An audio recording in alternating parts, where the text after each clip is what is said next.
While Mesa Verde is celebrated nationwide for its cliff dwellings and archaeological sites, it also hosts a surprising population of wild horses.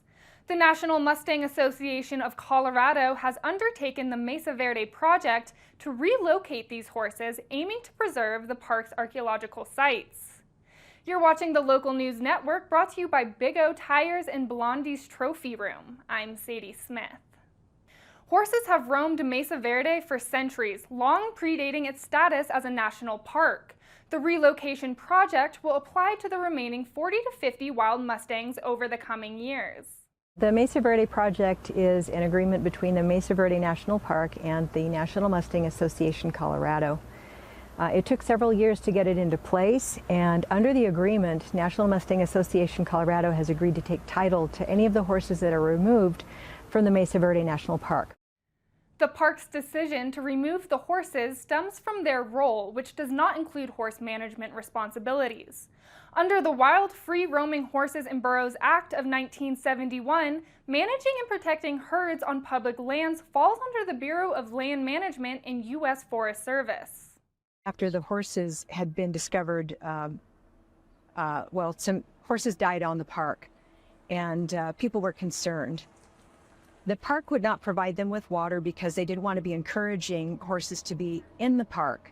And so the Mesa Verde National Park agreed to start working with NMACO after several rounds of communications, and NMACO wanted to be part of the solution.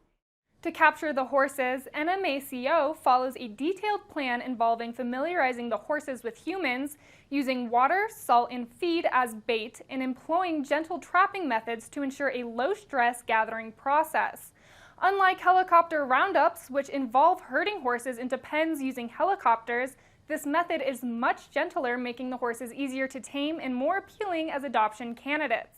The two options that are preferable for what happens to the horses after they're gathered is that they will go into sanctuary. That's the least disruptive approach for the horses.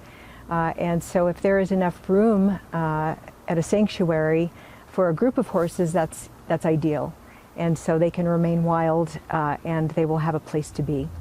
The next option is to rehome them, and that is to have the horses prepared for being homed and domesticated. And so that requires a little bit more effort and funds. The NMACO is always looking for volunteers and donations to continue their mission of preserving and protecting wild horses. The goal is to grow the capacity financially and also with human capital so that it can sustain. As of the end of 2023, NMACO has successfully captured and placed 36 horses from Mesa Verde into sanctuaries or made them available for adoption.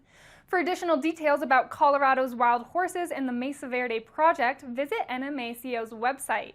For more information about this and other stories, visit montezumalocal.news. Thank you for watching this edition of the Local News Network. I'm Sadie Smith.